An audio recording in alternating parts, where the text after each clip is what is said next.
So one of the things we've learned from EF's work to date is how something is done is as important as what is done. And you see that echoed in education research more generally. And at the same time, we've also seen that there's variable capacity in schools and also the wider education system to implement effectively.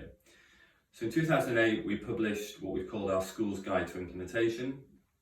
This was an attempt to translate some of the evidence in relation to implementation into some more accessible guidance on how to essentially make and act on evidence-informed decisions. And what's interesting when you look at that work and implementation more generally is that it's not really rocket science.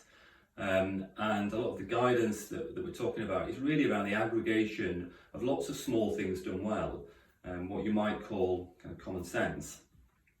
At the same time, it's surprisingly rare to see those small things done well in the busy world of making changes in schools. So you might call that uncommon common sense.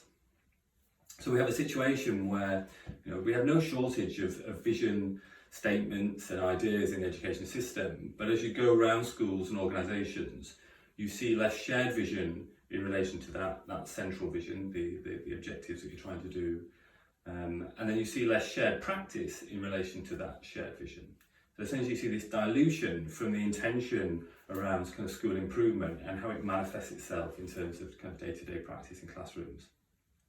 So one way of seeing this work is we're trying to narrow that gap between the vision that you're trying to set out for where you're trying to head as a school and how that actually plays out in terms of changes and practices in the classroom. And one of the nice things we've found when talking to leaders about this work is that a lot of people are very familiar with a lot of this work that we're talking about. So you can see this is making kind of implicit knowledge and actions into some more explicit processes within schools and trying to find some structure to help schools think about how they plan and deliver changes effectively.